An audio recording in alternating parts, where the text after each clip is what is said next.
Okay, got a special request. I usually take it on the back of a $20 bill, but make an exception this time. So this is the famous CONN 16M. So the CONN 16M and like the Selmer Bundys were just the standard of the world in the 60s and the 70s. So big difference in the 16Ms.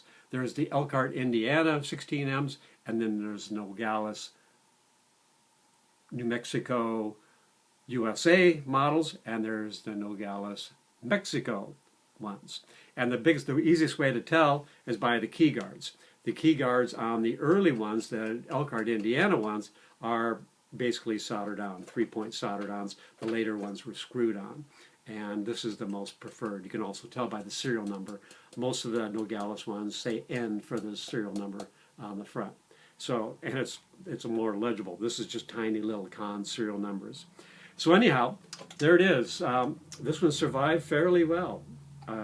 If you want to date it, you can go to the CONN thing. It's 833144. 833144. So I've got a couple of these, and this is one of the nicer ones. I mean, it's got what they call the shooting star engraving on it, when they still engrave student model horns. And you can see the pads are pretty good shape. The pads on this are just straight leather pads, no resonators whatsoever, and it's still got a big sound. If this thing was repadded with resonator pads, it'd just be a screamer. The first place they get smashed is in the bottom, and this one's pretty good. And then, what's that tape doing on there? Get off of there. And then the next thing is the bell, and the bell's real nice. The next thing is the neck, and the neck, you can see there's been some work on it, but they did a pretty nice job. They're getting hit, they're getting bent down. I've been trying to tell everybody, put the mouthpiece on the neck first, and so you don't have all this leverage and you're not slamming the neck. It does have a big, monstrous guard under here, but even with that, it can still get bent down. So anyhow, I went through it, and anything marginal was replaced. The body's actually quite straight, just the usual scratches on the back side. Kind of makes you look like a veteran. I've got a palm riser. The D key for me, I'm used to playing the Yamahas with the big palm key sticking out, so I put a riser on the D, which helps me quite a bit, and I'll probably just leave it on there. What else? I mean, in pretty good shape for the age. I think this is maybe late 60s, early 70s, just guessing. But you can check the serial number. I just haven't had time. But it plays real nice. It's been all through and adjusted up. And again, a nice big sound, even with just straight leather pads.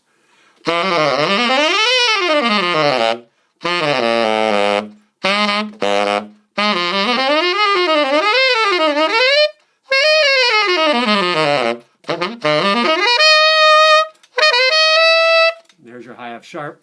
I hate it when they put a high F sharp sign on saxophones because it's just crazy because it just pops right out.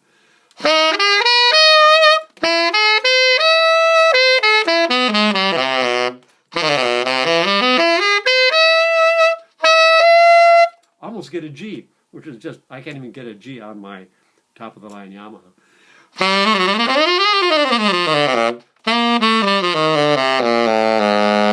And the only thing I have to get used to is just going across here, and you just slide right across.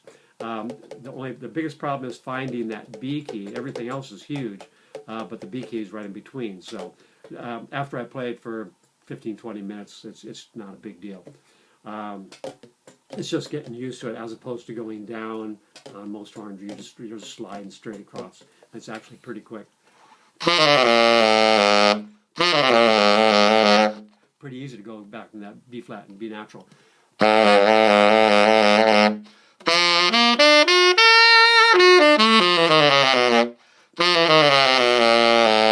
So it comes with a nice mouthpiece strap with cork grease, reeds, everything you need. And it's actually got a pretty nice case. This is about the same era. I think it's actually a Bundy. I call this the salt and pepper case. And I'm pretty sure it's a Bundy case. Usually they say. But anyhow, real leather on the ends, which is, getting a little worn. But again, it makes you look like you've been playing for years and years and years, even if you haven't.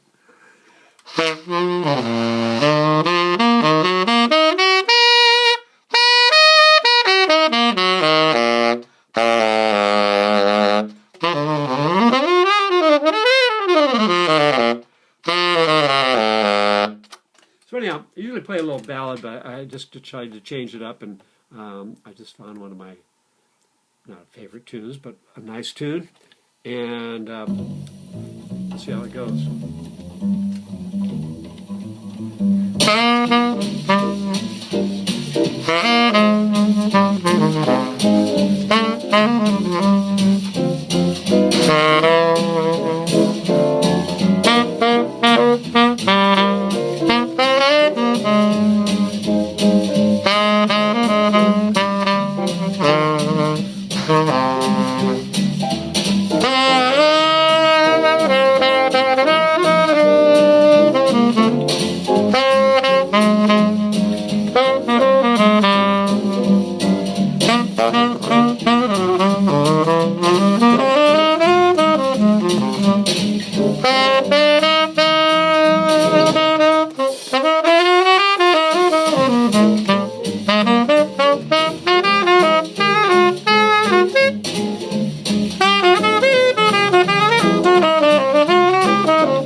Anyhow, you get the idea.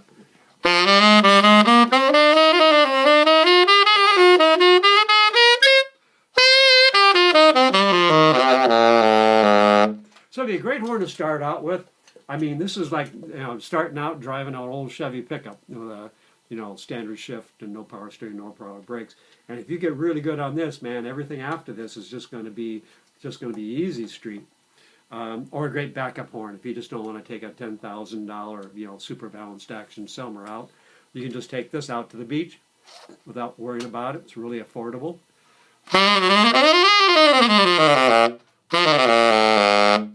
So again, I got a couple of these. I've got the earlier ones and the later ones. And you can check my page, www.stevegray Saxes, that's STVEGRAY, Saxes.com. I'm going to have to get a different vest. This is on too many videos. But anyhow, there it is. CONN 16M case, all the goodies you need to make it go. And probably the strongest keywork. Everything now is made out of just old beer cans and stuff that are coming from overseas. So this is good old USA, good old USA metal and brass.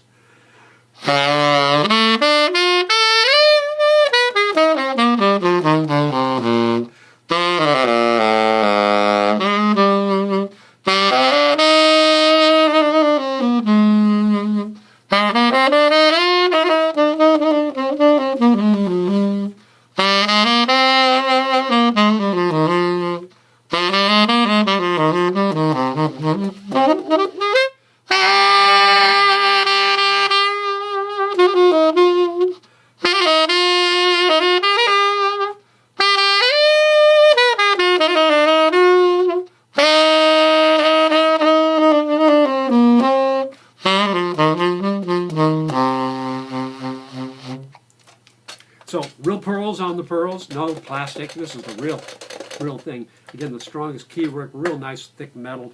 I mean, this thing will go for 2 more generations. Everything else is in the garbage can. The only thing left out there right now, a lot of the schools bought these, and they're all in the trash cans, except for the old Conns and the old Bundys. Nothing even close on the new horns as far as student models anymore. So there it is, CONN 16M, number 833144. All right, sayonara.